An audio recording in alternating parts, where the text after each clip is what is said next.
1955 में जवाहरलाल नेहरू ने जमाखोरी को बंद करने के लिए एक कानून जारी किया था। तब से आज तक उस कानून के तहत जमाखोरों पर रोक होती है। आज सरकार ने जमाखोरी पर पूरी तरह से छूट कर दी है। दूसरा कानून प्राइवेट मंडियों को चलाने का कानून है, जबकि प्राइवेट मंडियों को इजाजत मिली है कि वह सरकारी मंडियों की तरह काम कर सकती हैं, लेकिन प्राइवेट मंडियों में टैक्स नहीं लिया जाएगा।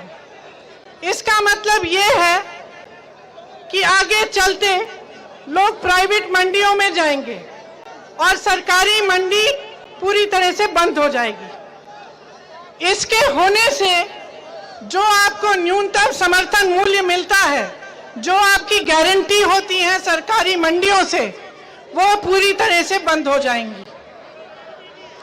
उनके बंद होने से सिर्फ आपका, किसानों का नुकसान नहीं होगा, लेकिन जो खेत में मजदूरी मिलती है वो भी पूरी तरह से नहीं मिलेगी, और राशन कार्ड से जो आपको मिलता है उसमें भी परिवर्तन आएगा, क्योंकि जब न्यूनतम समर्थन मूल्य बंद होगा तो हर चीज पर असर होगा। तीसरा कानून यह है कि आपके साथ बड़े बड़े खरबपति आपके गांव आकर आपके साथ सौदा कर पाएंगे। कैसा सौदा? कॉन्ट्रैक्ट पे खेती करेंगे। कॉन्ट्रैक्ट पर खेती करने से ये होगा कि आपके गांव में या आपके क्षेत्र में अगर बड़े बड़े कंपनी आए और आपसे मान लो उन्होंने कह दिया कि ठीक है, आप 15 किसान हो, आप यहाँ पे गेहूं की खेती करिए, और जब उपज आएगी हम आपसे ये गेहूं 500 रुपए में खरीदेंगे। जैसे जैसे समय निकला, आपने खेती की, गेहूं उगाया, आपका गेहूं तैयार हुआ, आप उस खरबपति के पास गए और कहा कि मेरा गेहूं जैसे आपने सौदा किया था आप खरीद लीजिए। आज का जो नया कानून बना है वो उस खरबपति को अनुमति देती है कि वो आपको मना कर सकता है। वो अपने सौदे पर खरा उतरे या नहीं, वो उसकी मनमानी है। वो आपको जो दाम आपके साथ कानून है, ऐसा कानून है कि अगर आपको कोई आपत्ति हो, आपने सौदा कर लिया किसी कंपनी के साथ, कंपनी ने आपको दाम नहीं दिया, आपका उपज नहीं खरीदा, आपको परे कर दिया, तो आपकी सुनवाई कहीं नहीं है। इस कानून में लिखा है कि आप अदालत में भी नहीं जा सकते, कि आपकी सुनवाई सिर्फ एसडीएम तक होगी। आप मुझे बताइए, एक तरफ आप, दूसरी तरफ बड़े बड़े खरबपति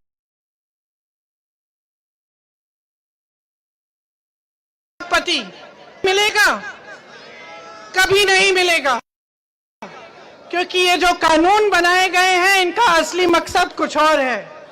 प्रधानमंत्री जी कहते हैं कि आपकी भलाई के लिए बनाए गए हैं, कहते हैं कि विपक्ष के नेता आपको गुमराह कर रहे हैं, कि आप समझ में नहीं पा रहे हैं कि आपकी भलाई के लिए है। लेकिन मैं आपसे पूछना चाहती हूं, क्या आप एक किसान को जानते हैं, चाहे मथुरा का किसान हो, चाहे वृंदावन का किसान हो, बरसाने का किसान हो, या किसी भी देश भर में कोई भी ऐसा किसान है जिससे सरकार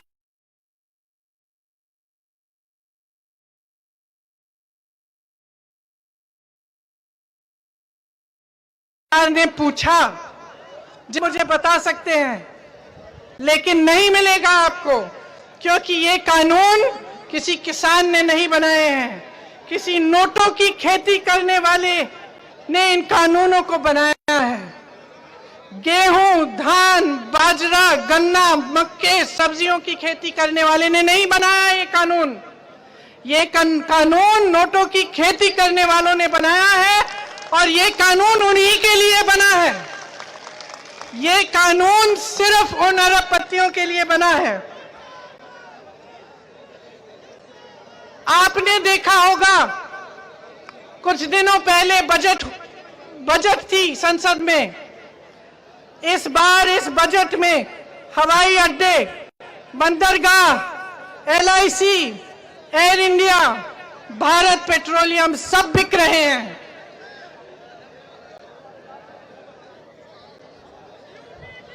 ऐसा मानिए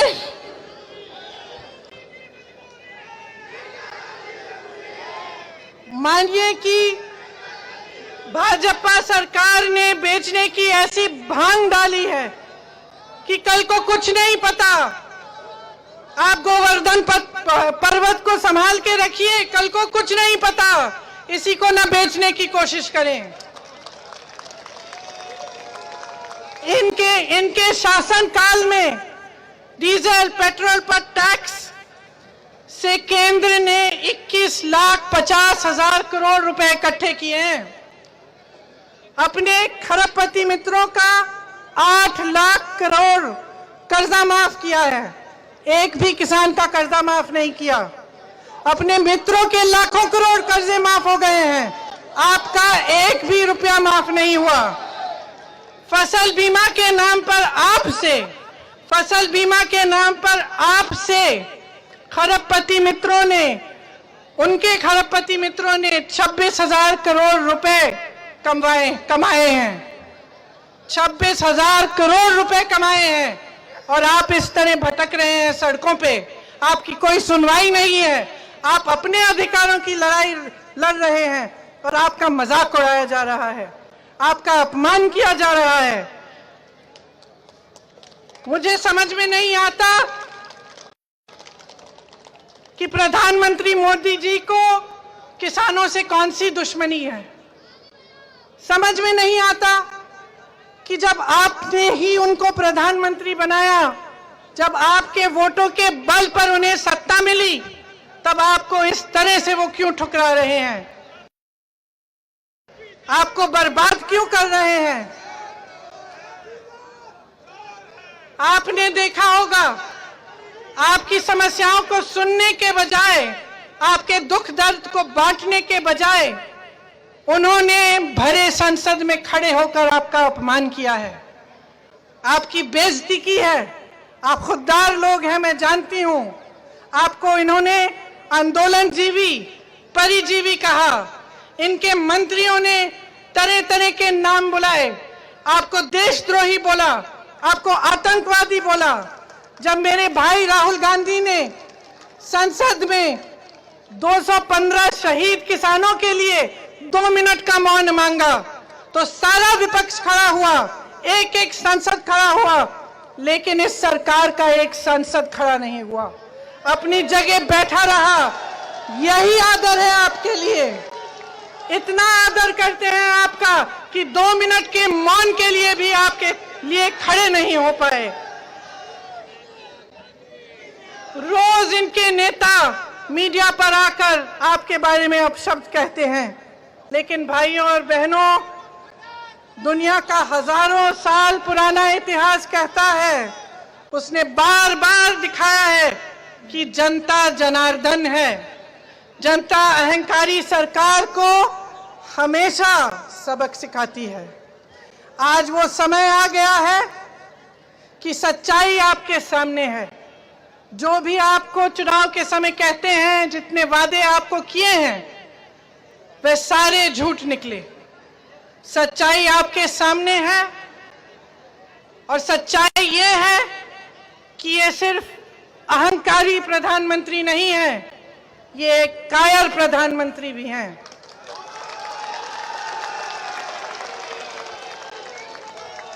क्योंकि जैसे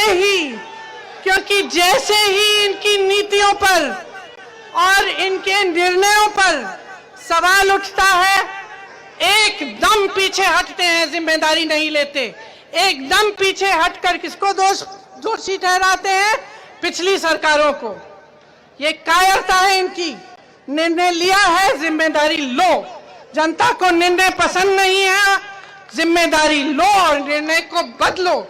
जनता की बात को स्वीकार करो। ये हिम्मत नहीं है इनमें। इनमें अहंकार है और पूरी तरह से कायर है। जब पेट्रोल डीजल के महंगे दाम, इन्होंने दाम बढ़ाए तो भी इन्होंने कांग्रेस को दोषी ठहराया, कहा कि हमें इसलिए बढ़ाने पड़ रहे हैं क्योंकि इन्होंने पहले नहीं बढ़ाए। ये कौन सी बात हुई? मैं उनसे कहना चाहती हूं, शुक्र करिए कि पिछली सरकारों ने कुछ बनाया, आपने तो कुछ बनाया नहीं है। शुक्र करिए कि कुछ बनाया, वरना आप बेचते क्या? पूरे देश को बेच डाला, बड़े बड़े उद्योग बेच डाले। किसने बनाए थे वो उद्योग? किसके लिए बने थे वो उद्योग? जनता ने बनाए थे, वो जनता के उद्योग थे और आपने उनको बेच डाला। मैं पूछना चाहती हूं कि नोटबंदी, जीएसटी, उसके सिवाय आपकी सरकार ने क्या बनाया? उद्योगपतियों की कमर, छोटे उद्योगपतियों की कमर तोड़ने वाले कानून किसने बनाए?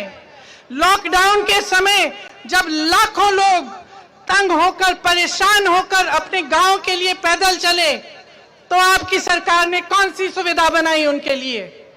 कौन सा साधन दिया उन्हें कि वो घर पहुंच सकते थे? क्या बनाया है आपने? शायद मोदी जी की सबसे बड़ी उपलब्धि यही है कि बहुत निष्ठा से, बहुत समर्पण से आपने अपने खरबपति मित्रों को खूब मजबूत बनाया है। लेकिन ये देश देख रहा है, ये सब कुछ बेच देने वाली सरकार को ये देश देख रहा है और आज इस देश की आवाज इसके खिलाफ उठ रही है।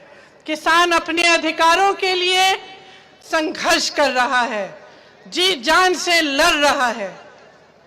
खेती के काले कानून जब तक रद्द नहीं किए जाएंगे तब तक लड़ते रहेगा और मैं आपसे ये कहने आई हूं कि जब तक आप लड़ते रहोगे तब तक मैं लड़ती रहूंगी। जब तक आप लड़ते रहोगे तब तक कांग्रेस पार्टी आपके साथ खड़ी रहेगी, आपके संघर्ष में शामिल होगी, आपके हर दुख में शामिल होगी, आपके हर दर्द में शामिल होगी। और जैसे ही हमारी सरकार आएगी, इन कानूनों को सबसे पहले रद्द किया जाएगा।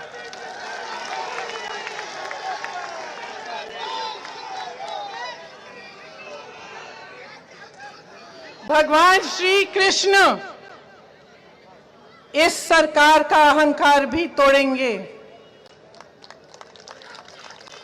इस सरकार को भी भगवान कृष्ण की वाणी सुनाई देगी कि जो जनता कहती है वो सही है, जो धर्म कहता है वह यही है कि जनता सबसे महत्वपूर्ण है, हर नेता का यही धर्म है।